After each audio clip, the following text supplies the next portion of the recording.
Bonjour à tous, ravi de vous retrouver dans l'émission Contact. Coronavirus oblige, on nous a aussi confinés. Mais nous voilà de retour pour vous informer. Qui dit déconfinement, dit aussi retour d'un trafic plus dense et avec lui, plus de risques sur nos routes. Je vous propose donc un rappel des bons réflexes pour continuer à faire rimer convivialité avec sécurité.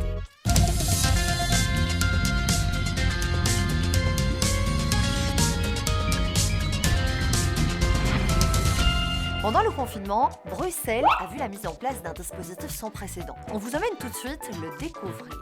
Voici l'un des boulevards les plus emblématiques de la capitale, le boulevard Général Jacques. Cette bande de circulation a été supprimée pour les voitures, elle est dédiée à présent aux vélos. On va essayer de comprendre avec Camille Thierry comment se met en place ce dispositif et est-ce qu'il va se poursuivre. Bruxelles Mobilité est en train de créer 40 km de pistes cyclables supplémentaires, notamment sur les grands axes bruxellois. L'objectif, c'est de laisser davantage d'espace aux cyclistes et aux piétons afin qu'ils puissent respecter les règles de distanciation sociale et aussi pour désengorger le transport public. Vous avez aussi mis en place des zones de rencontre. De quoi s'agit-il ? Oui, ces zones de rencontre commencent à être créées dans plus en plus de quartiers à Bruxelles. La plus emblématique est celle de l'hypercentre, Bruxelles-Ville, le Pentagone au sein de la Petite Ceinture.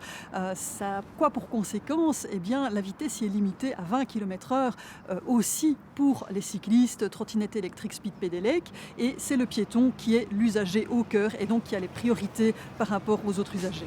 Après plusieurs semaines d'un trafic très fluide, il faut aujourd'hui pour certains réapprendre à partager la route. Clignoteur à gauche, clignoteur à droite.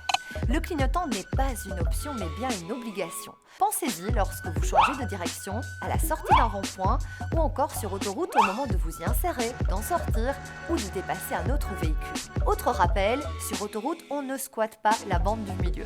C'est une infraction, vous risquez désormais 116 € d'amende. Côté vitesse, sur autoroute, on ne dépasse pas les 120 km/h. 70 ou 90 sur les routes régionales et 50 km/h en ville, sauf sur les axes où la vitesse est limitée à 30 km/h.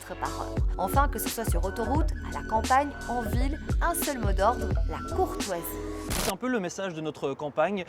On a appris à prendre nos distances au quotidien. Eh bien, faisons-le aussi sur la route, surtout vis-à-vis des usagers faibles. En ce qui concerne les dépassements entre les vélos et les voitures, comment cela fonctionne ? Eh bien, la loi demande aux voitures de respecter une distance d'1 mètre par rapport aux cyclistes. Ça, c'est en agglomération.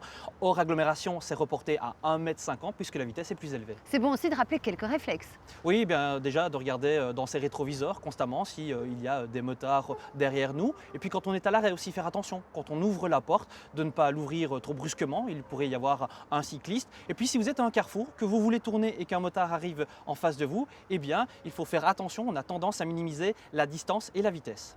La courtoisie, c'est aussi ne pas stationner sur un trottoir, une piste cyclable ou encore un emplacement pour personnes à mobilité réduite. Évitez également de klaxonner pour rien ou de coller de trop près un véhicule. Pour les cyclistes, roulez sur la piste cyclable lorsqu'elle est praticable et s'il n'y en a pas, vous devez rouler à droite de la chaussée mais sans coller de trop près les voitures en stationnement. Camille, quels sont les conseils qu'on peut donner aux familles qui circulent à vélo ensemble à Bruxelles ? Alors si vous circulez avec votre enfant, première chose, bien l'équiper, mettez-lui une veste fluo et un casque. C'est recommandé même si ce n'est pas obligatoire. Veillez aussi à ce qu'il soit maître de son vélo, donc le siège pas trop haut, réglez un petit peu la selle si nécessaire. Et au moment où vous circulez, donc prenez chacun votre place sur la voirie. En agglomération, vous pouvez rouler à côté de votre enfant, donc vous êtes à gauche, l'enfant à droite. Gardez une distance d'1 mètre par rapport au véhicule en stationnement pour éviter les ouvertures de portières qui pourraient surprendre votre enfant. Si c'est impossible de se mettre à deux l'un à côté de l'autre, mettez-vous en file indienne avec vous, derrière légèrement décalé vers la gauche, toujours afin de protéger votre enfant. Quand le danger vient d'en face, comme dans un sens unique limité, mettez-vous plutôt devant. Prenez la direction des opérations, surtout quand vous arrivez à un carrefour. Avec le déconfinement, le nombre de véhicules sur les routes augmente. Alors soyez prudents au volant et n'oubliez pas, le respect des règles et la courtoisie sont des armes indispensables pour lutter contre les accidents. Si vous avez des questions, contactez-nous sur les réseaux sociaux.